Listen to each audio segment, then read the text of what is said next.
Hi guys, and welcome to my first review of 2024.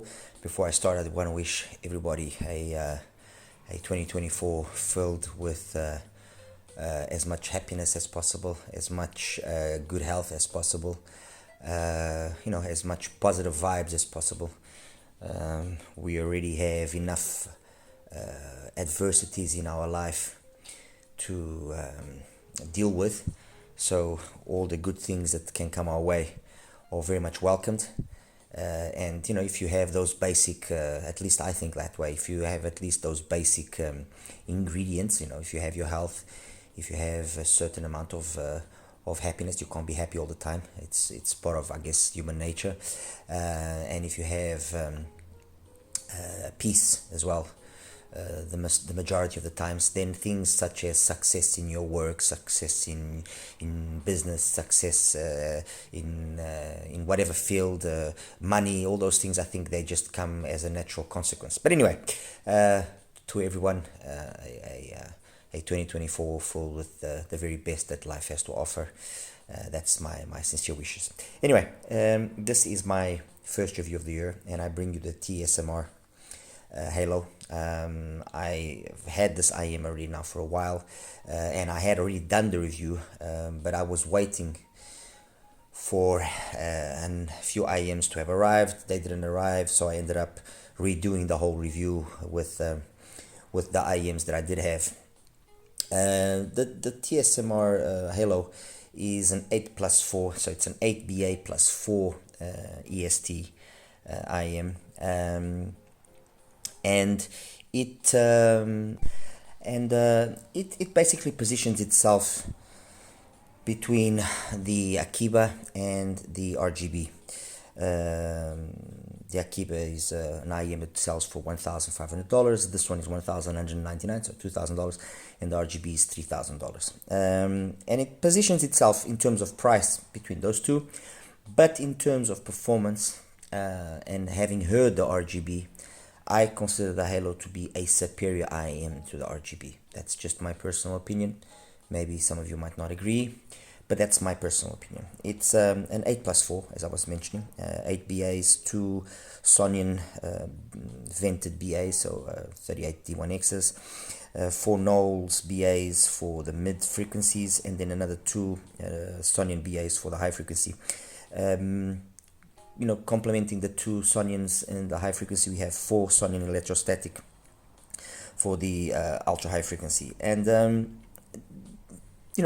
obviously it's a lot of drivers, so you start thinking the complexity of this IM. Has it been done in a correct manner? But before I carry on with that, let me just quickly take you to the box. The box is, as simple as can possibly be. You look at this box and you do not think that we are talking about a $2,000 IM. Anyway, you open it up, the IMs came over there. It brings this tiny case, which, to be honest, if we were talking about another IM on the TANSIO MIRAI range, the SANS brings the same case. Okay, I would say fine. All right, that's okay. But no, this is a $2,000 IM, and so if it's a $2,000 IM, I myself, Tony Akros, I expect there to be something special in terms of the accessories. So I expect there to be a nice case, and the accessories are very, very, very basic. Okay, it brings the case, which is small. The cable is not a bad cable. I have to say it's not a bad cable, but I was expecting something a little bit more, again, something a little bit more substantial, a modular cable, a cable that looks the part. Let's put it that way. It's not that this cable doesn't do its work. It does do its work, but I was just expecting something a little bit better. And then the tips are, again, very simple, but I guess effective for what has been the premise. In terms of some of the characteristics, they mention that the Halo has, let me just open it up here so I don't mislead you. They mentioned that it has a 105 decibel sensitivity, frequency response of 5 to 70 kilohertz, 5 hertz to 70 kilohertz, and a impedance of 26 ohms. The one thing that I will say straight away is that yes, there are other IMs that I have here that play substantially higher volumes at the same settings. So it is an IM which, it's not the loudest that I've heard, but it gets plenty loud, and so I don't think there's going to be an issue with that department. Let's put it that way. In terms of the IM itself, for a 12 BA per side IM, it's actually quite a small earphone. It's not very large. Let me see if I can get this thing to just focus here so we can actually have a look at it a bit better. It's a very nicely done shell. It's got the halo on one shell, the TSMR logo on the other. I would have personally liked the names to have been just a little bit smaller, just to give it a touch more class. That's my opinion. But the faceplate itself and the shell are very nice. It's a resin shell. It's tastefully done. Just the actual size of the lettering, I would have preferred it to be just a little bit smaller. As I said, this is a $2,000 IM, so at $2,000 you expect there to be a little bit more attention to certain details. All right. Fit is perfect. It actually isolates quite well because it does allow for a relatively deep insertion. So that's not an issue with regards to the fit. Let's say the physical aspects of the halo are more than perfectly executed. So what did I bring out to compare the halo with it? Because that's what we want to know. Obviously, I would have liked to have had the likes of the Anole VX. Unfortunately, I wasn't able to get hold of the Anole VX. I was hoping I would have gotten a U12T as well. Unfortunately, I also didn't get the U12T. And why those two IMs? Well, basically because there obviously are IMs which are much liked, well known by many of you. So it would have helped to position better the halo. But on the other hand, I did select IMs here, which I consider to be also to a certain extent points of reference, and IMs that have carved very well their place. SoundDrime SR8, 14 BAs. It's got some tuning switches. A very underrated IM for the $749 that it costs. I think it's an IM that has gone more under the radar than what it should have. It is well tuned. It's got a fantastic sound. It allows for the switches do allow for some versatility in terms of the sound that it produces.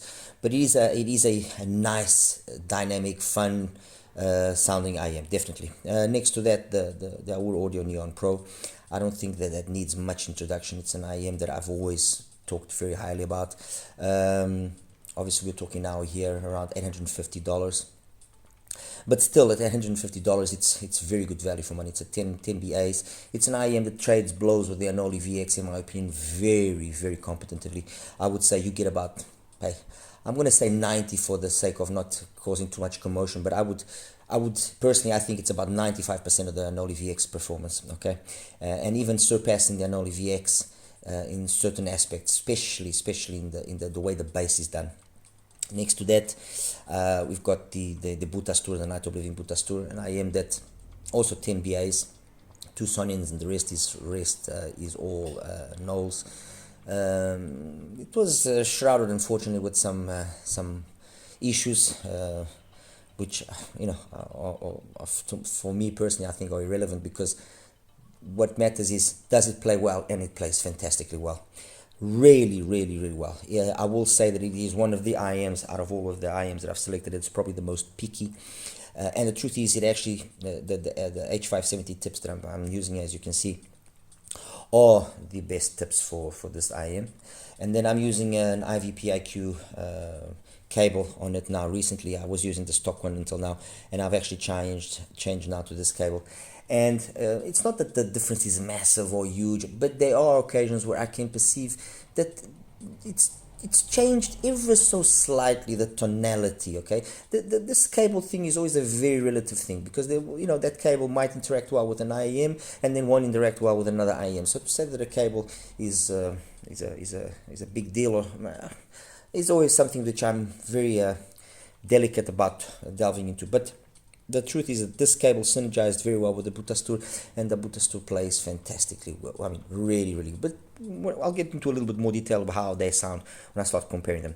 Next to that, the Duno SA6 Mark II. I think one of the best IEMs that came out in 2023, without a question. I mean, very, very nice. You know, people complained, oh, but it's too bassy. I think it's fantastic. Fantastic. Honestly, I really genuinely think it's fantastic. The mids, upper mids, and treble have been done flawlessly, and it's got this nice bass line. Actually, just to clarify one thing, I've got the bass activated here. I've got the bass activated there. Next to that, the EPZ 530, 5 BAs, not 6 like the Anoli, sorry, like the SA6, or 10 like the Butastur, 10 and 14. So one of the least number of BAs, but it's got an interesting configuration. It's got 2 bass BAs, one BA for the mids, 1 BA for the tweeters, and 1 BA for the extra high tweeters or extra high frequencies, which way you want to put it. The 530 again is an IEM that it's been around for a while. And I think myself and perhaps maybe just one other reviewer, we've been the ones that have really showed it a little bit more to the market. An absolute gem of an IEM. Absolute gem of an IEM. You know, if it fits you properly, if the tip synergizes with you, and if you have the you know, a nice source, you will not be disappointed by the performance of the 530. And then lastly, the soft tiers RSV, again another IEM that needs no introduction. I mean, if we are looking for an IEM that is been well known for having a non-BA timbre, very DD like coherence of all the drivers, flawless. I mean, RSV is still today one of the best, the very best IEMs that HiFi has made, in my opinion. Fair enough, $700 is a lot of money, but it is good. In terms of price, let me just quickly recap again.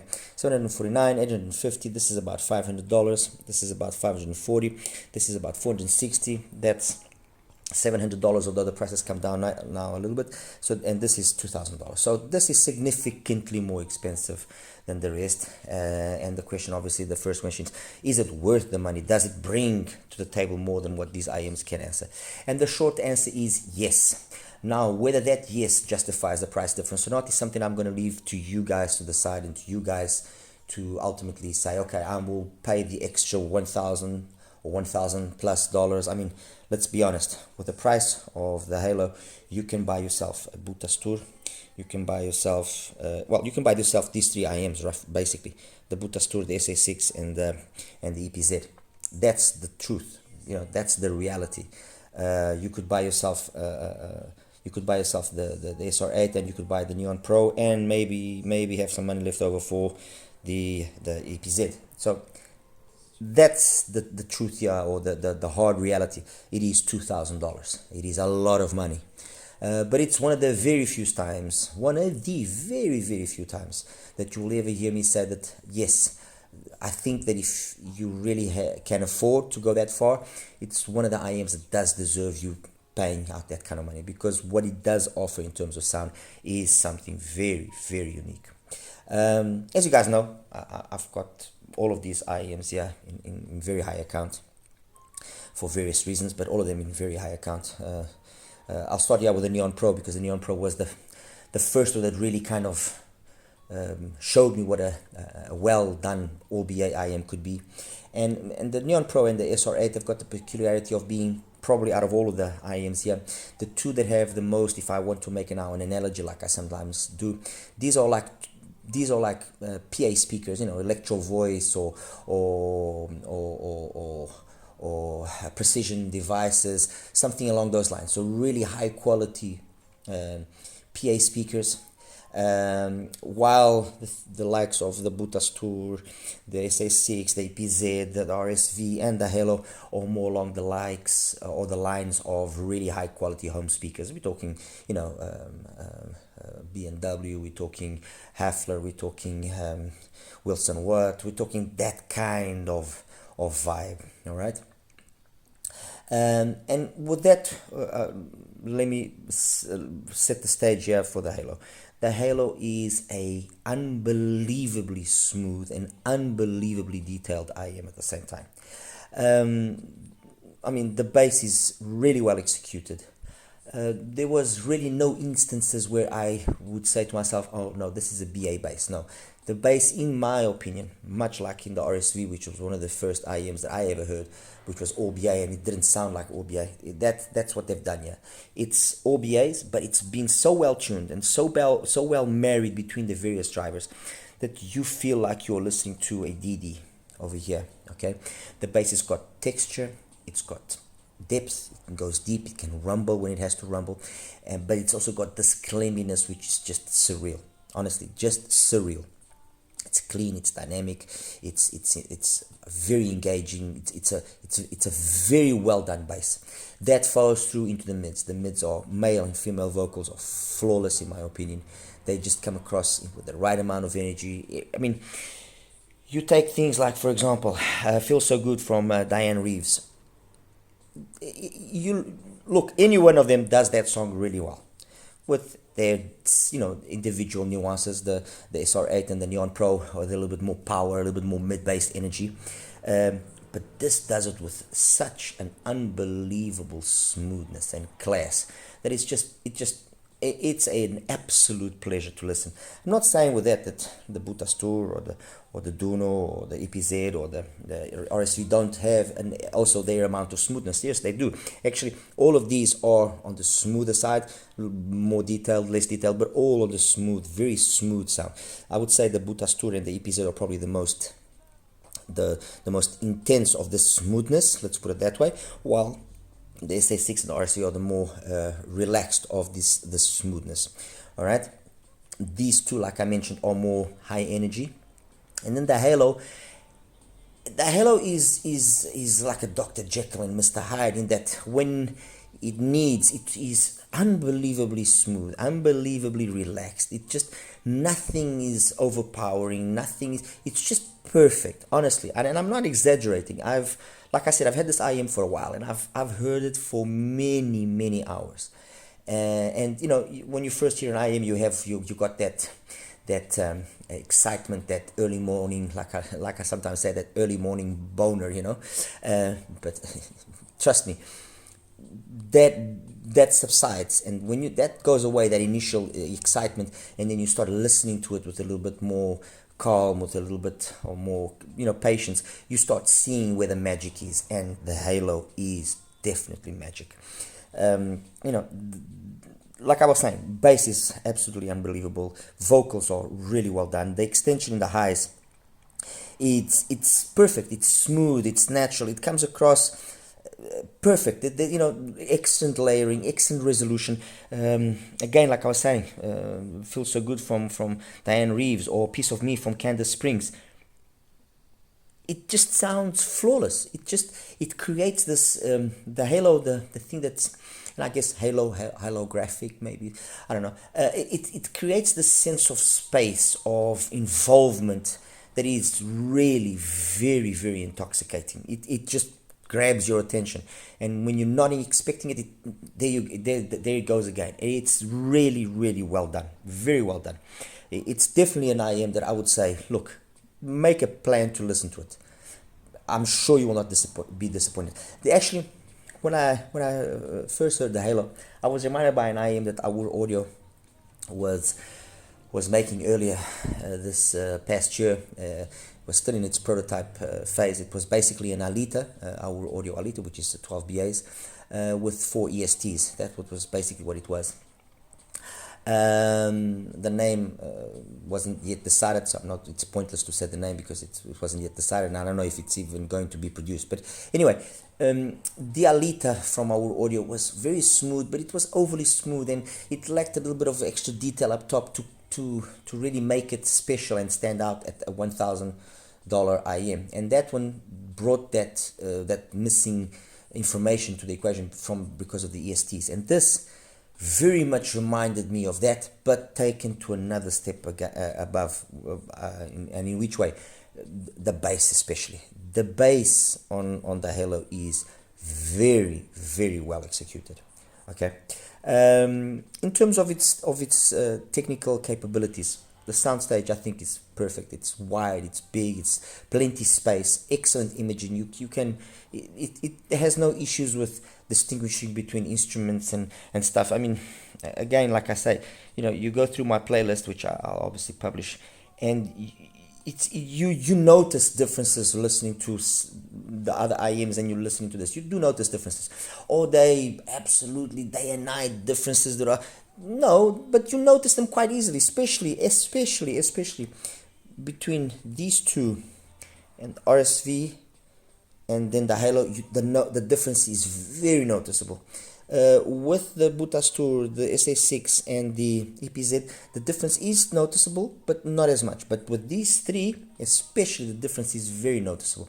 Especially because these two have got a very strong mid bass, and here the way that the bass has been done, although it seems equally as strong, and it's very it's a class act. It's as simple as that. Okay, this is a class act.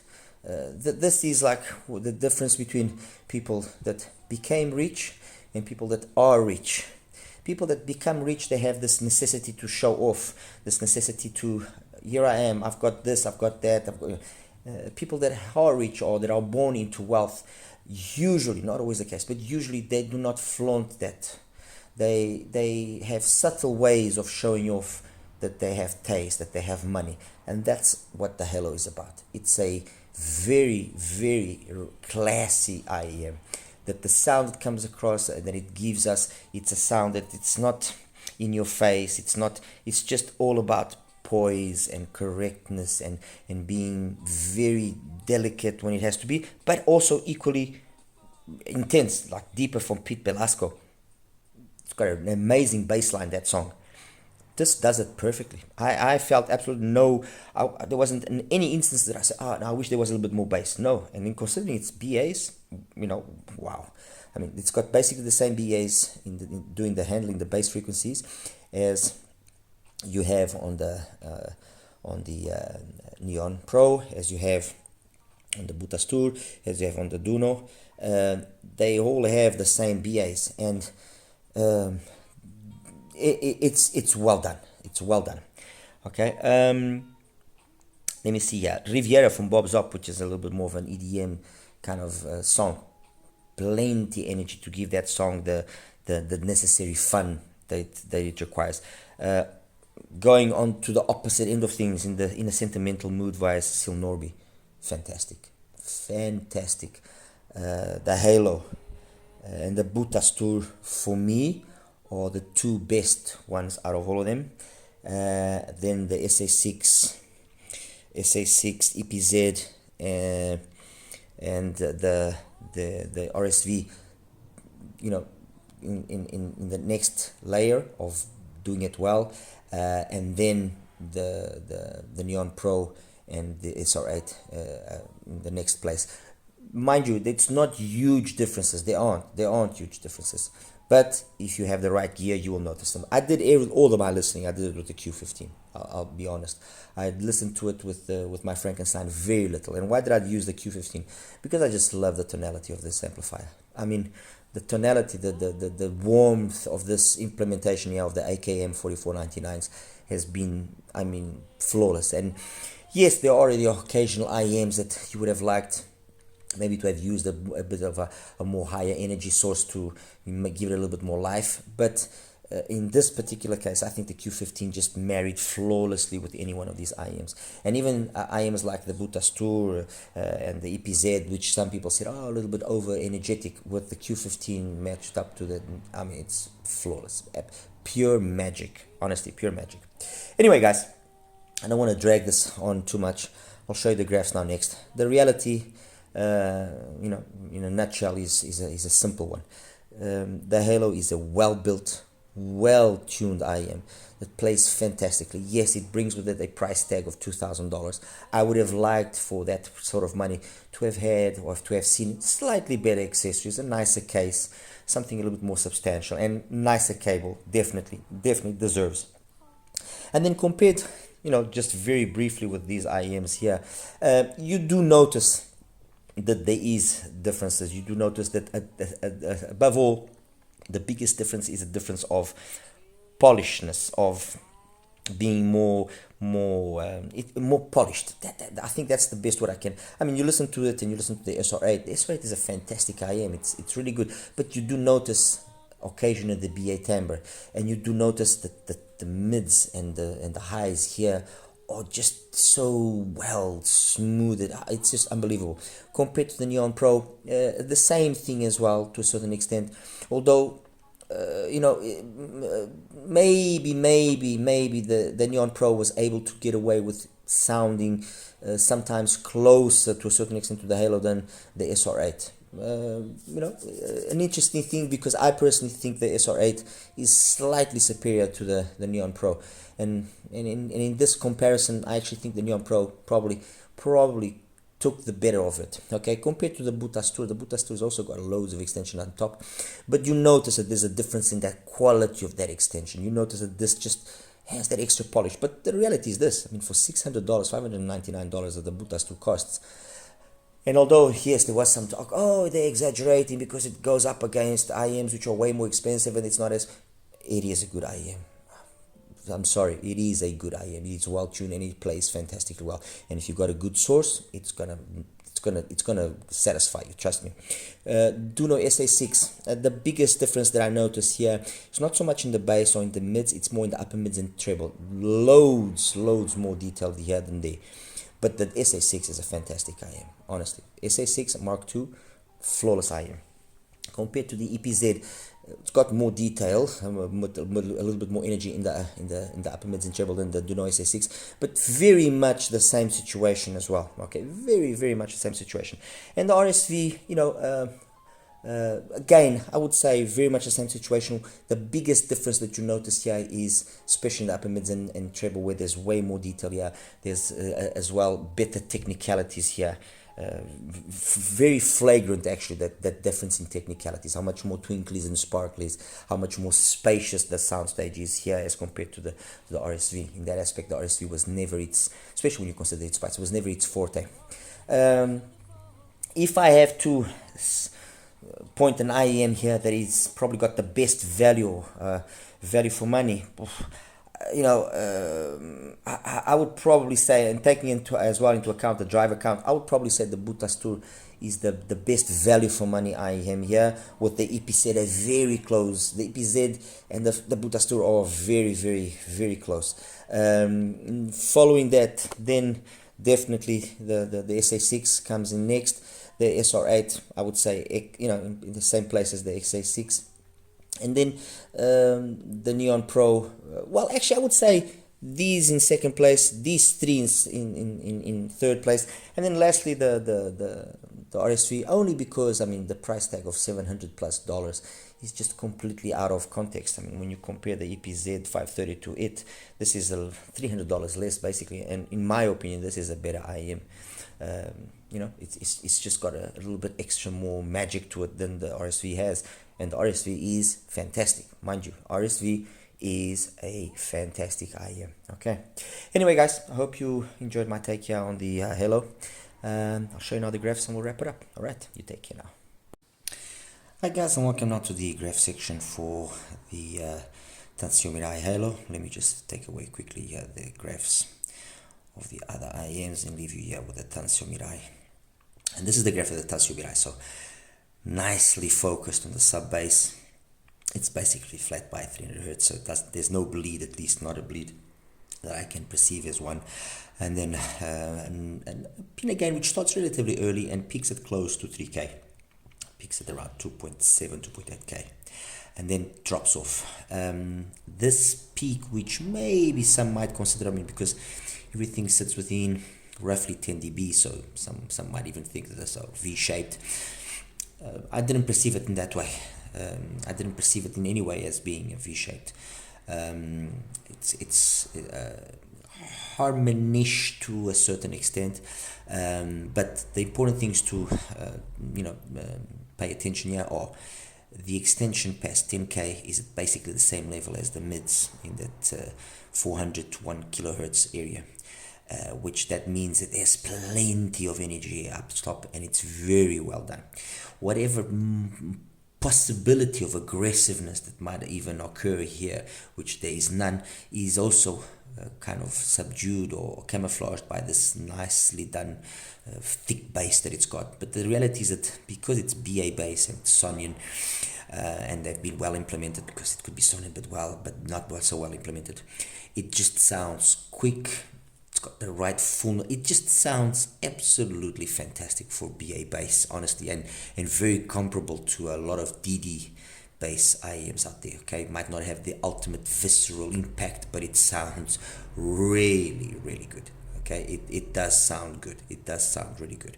And I'm kind of repeating it myself, but I lack a better way of saying it. Anyway, compared here to the Sound Drive, the SR8, which is one of the IEMs that I mentioned, that has a more kind of mid-bassy sound.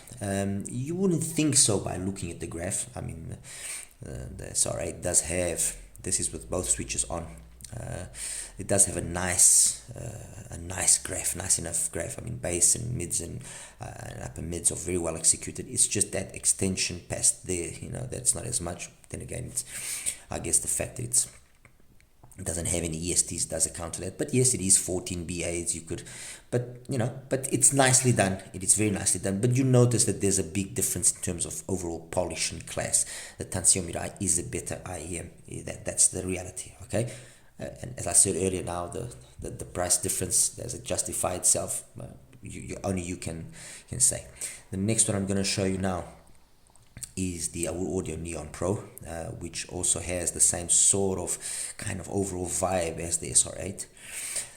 And you can see in terms of the mids, they actually are, I would say, the area between about 300 hertz and 7, it sounds very similar. And even the extension, as you can see, the Neon Pro has also got loads of extension past 10K.